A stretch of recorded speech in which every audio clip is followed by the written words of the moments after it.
those of you who learned how the pieces move, the relative values of each respective chess man, and that the ultimate goal of the game is to checkmate the enemy king.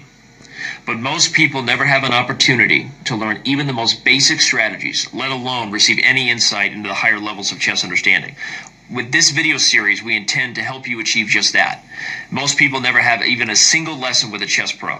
Well, the next 4 videos and the next 45 minutes are exactly that. This is the one chess lesson you need in your life if you were only to get one. Buckle up, because over the next 45 minutes, we are going to bring you the most fundamental and vital chess knowledge that everyone needs to succeed. Some Grandmaster secrets along the way, as well as some practical advice about how you might bring this knowledge together in your own games. First up is going to be the opening stage video, which begins before move 1.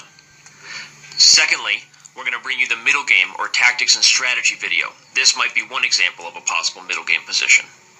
In the third video, we're going to move on to the final stage of a chess game, that being the end game, and again, this being an example of a possible end game. And finally, we're going to back up to show you 2 of the greatest chess games of all time by some of the best players in the history of our game, to show you how you might bring it all together in a practical setting. Let's jump right in. Though there are exceptions to this rule, the opening is generally considered to be complete when your rooks are connected. And so, ignoring the fact that this is obviously an improbable position, focus on the fact that white is 1 move away from completing his development by castling to either side. Both moves would connect the rooks. Like all stages of a chess game, there are generally some principles and guidelines to follow as far as how to achieve your goals. And so here we've organized these principles for you to follow and try to apply in your own games. The first 3 rules to the opening: develop, develop, develop. Why the same rule over and over? Because it's that important. Arguably the most important piece of advice you'd ever be given is to use all of your pieces whenever you play a chess game. Development means to literally improve your position by expanding it. And both sides will typically try to develop their pieces as quickly as possible, making some random moves here to see. Right now it's not so important where you're bringing your pieces.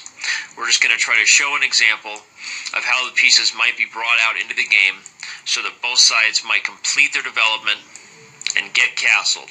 The basic idea here is that both sides have completed their development by connecting their rooks, and they both brought out their minor pieces first, which is usually the easiest way to start fighting for control over a position. Like this dream position shows us, the rule number 4, as far as how to play the opening, is to develop your pieces toward the center. This would be an ideal example of how in a perfect world, if your opponent didn't challenge your development and your goal, you might develop your pieces to control the most important area of the board. Why is the center the most important area of the board? Let's use the knights as an example. Every piece typically does better in the center than it does on the edge of the board, but the knights in particular really highlight this principle. As we can see here, white's knight on e4 is attacking or controlling, depending on how you look at it, up to 8 territories, whereas a knight on the corner is only attacking up to 2. Though this is an extreme example, it should hopefully display for you that you would like to get every one of your pieces in the center, where they're on their ideal squares if possible. And so now you likely understand why we would refer to this as a dream development for white. Obviously, both you and your opponent will be fighting to do this so much as far as to attack the center. So achieving a dream position like that is not completely practical. Let's go over a couple different examples of how players develop, both sides trying to attack the center. Here with the move e4, expanding, opening up diagonals, and attacking the center. Black following suit with the move e5, trying to do the same. White develops a piece to put pressure on the center, and black now develops a piece to defend the center. There are many options here at play, including moves like bishop to c4, which can lead toward a 2 knights or a gioco piano. The move bishop b5, which is probably one of the most popular openings in the history of chess, the Ruy Lopez. As you can see, by attacking the knight, we're indirectly increasing our control over these 2 squares. And there's also the 4 knights opening, which the moves have already been displayed once earlier in this video, and now we'll describe it as such that both sides are simply developing their pieces, their minor pieces first, which is the best way to do it. And they didn't just develop their pieces to random squares, but rather tried to bring them toward the center with both sides fighting for potential control over the most important squares. Again, why? As we reviewed, every piece will have better potential when in the center. And you'll notice that most mainline openings and all Grandmaster theory is contrived from this principle. Develop your pieces, being the first three principles, and rule number 4, let's develop them toward the center. We're halfway there, living on a prayer, and don't you dare change that channel. Our 5th rule goes very well in conjunction with the first 4 principles you've learned, and that is to never move a piece twice, at least not before move 10. The basic idea should be obvious. If both players are trying to fight as aggressively and accurately as they can over the center, it doesn't make sense to try to battle your opponent's entire army with one piece. For example, let's focus on a queen's pawn game, which, unlike e4, is slightly more geared toward control the center with the pawns. After d5 by black, usually you'll see white follow up with a move like c4, with the idea being that if black already breaks the principle of moving a piece twice, he's given up control over the center. White will then attack the center, and we've already learned the value of the center if you remember earlier in the video. So this should be clear to understand why this would be a nice opportunity for white. And after the pawn is recaptured pretty quickly, white is happy. So rather than move a piece twice, black will develop another pawn into the center, with either e6 or c6 being the most popular options, choosing to defend the center rather than to relinquish it by moving a piece twice. White will continue to develop pieces with the same purpose of putting pressure on this critical point, trying to induce black to move a piece twice and therefore allow control over the center. Good players will continue to defend, and as we see, both players will continue developing pieces, once again, putting pressure on a piece that indirectly puts pressure on these critical squares. And again, rather than moving the knight away, which in this case would actually lose a large amount of material as the knight is pinned to the queen, black will continue to develop pieces to defend these critical points. And you'll notice after a few more moves of developing, neither side is considering moving a piece twice, but rather trying to bring their pieces into the middle part of the board and get castled as quickly as possible. Speaking of castling, I'm about to hit you with some big news. You ready? Principle number 6 is that both players should be able to get their kings castled, get their kings to safety by the first 10 moves of every chess game they play, if not by the first 7 moves. Most mainline openings, including the Queen's Gambit decline that I just showed you, back up to, let's say, the Ruy Lopez, an opening we've already displayed. You'll notice that even as early as move 4, white is already prepared to castle. And black, after developing his pieces, would not be too far behind from doing the same thing, perhaps defending the pawn, developing a piece, and getting castled. The main purpose of this is not to show you what is necessarily considered the best theoretical moves at the highest levels of chess, but to show you that the general principles can be followed and very good positions can be achieved before you even try to memorize opening variations. The 4 knights, another one that we've reviewed, you notice that both sides brought their pieces out and prepared to get castled. Once again, we're seeing both sides get castled here before we've even reached move 5. To move on, hopefully the concept that getting our king castled is obviously a good one is now clear. Let's talk about principle number 7, and that is in regards to the first lady of chess. Though I could likely give many examples as to why it's not the best idea to bring your queen out before the minor pieces have been developed or before you've been castled, I like to give one particularly instructive one. This example occurs when one player, the white player in this case, decides to play for the 4-move checkmate, something that many amateur beginner players do.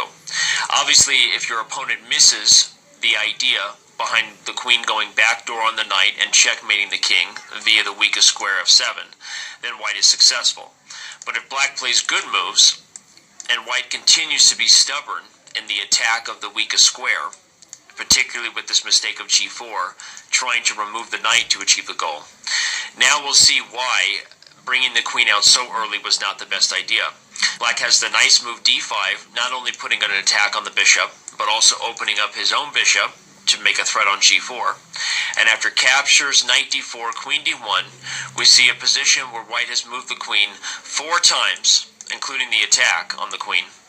And a move like knight e2 would fall prey to a very famous trick of checkmate.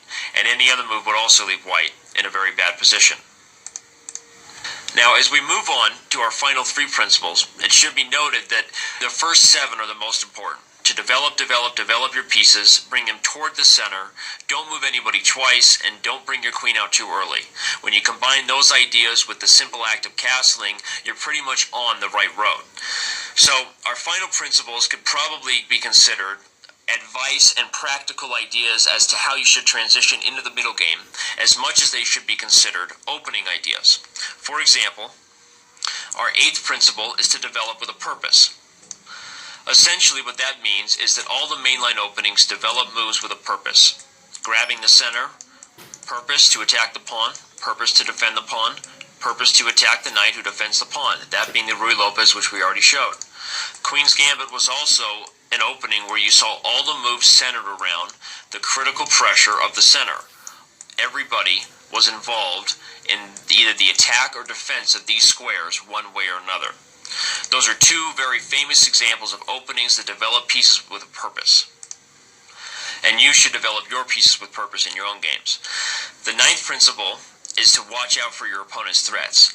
We can talk about all these generalities, but the bottom line is, if you go sit down for a real game and your opponent brings the queen out early to attack the pawn, you might consider breaking the rule of moving a piece twice in order to win a large amount of material. Obviously that's a silly example, but the point is to think about your opponent's threats beyond your own goals and principles in any position you play, whether it be the opening, middle game, or end game stage. Think about your opponent's moves and develop your pieces with a purpose. I consider principles 8 and 9 to go hand in hand in that sense, and you'll be on the right track. And finally, our 10th principle is in place, basically to remind you of all the things you've learned in this video. If you think about it, the 10th principle of connect your rooks is essentially an insurance policy. Why? Because if you're in a position to connect your rooks, whether it be by castling or completing your development with another piece, by definition, that means that you've achieved your goals of the opening. You followed all the principles of developing your minor pieces, attacking the center hopefully, bringing the queen out only when it was time, and by finally safeguarding the king and connecting the rooks, you are ready to do battle in the middle game. In summary, let's review the principles you've learned in this video today. Develop, develop, develop. Not a single thing more needs to be said. You have to use your entire army in order to win chess games at any level. Control the center. This principle is in place to remind you that your pieces are best placed when they're in the middle of the board where the action ends. Don't move a piece twice. Moving even a single minor piece twice can steer you wrong and get you away from achieving your goals of developing all of your pieces. You must use your entire army. Castle early. In many cases, you can even achieve this before move 7, but certainly by move 10, you should be castled and your king safe. Don't bring the queen out too early. We saw an interesting example as to why it's not the best idea to use the first lady of chess so early in the game. Remember this, and don't use the queen early unless completely necessary. Develop with a purpose. Essentially, your moves should have reason. Instead of just moving them to random squares, we saw in the Ruy Lopez and the Queen's Gambit that all high-level openings, all Grandmaster ideas, develop pieces with a plan and with a purpose. Think about your opponent moves and threats. Obviously, just bringing them out to random squares wouldn't be a good idea, and nor would it be a good idea to ignore your opponent's moves and threats. These principles are in place as guidelines to help you in your own games, but you have to think about your opponent's moves at the same time. Connect the rooks, the insurance policy that's there to remind us if we've connected the rooks, then we followed all these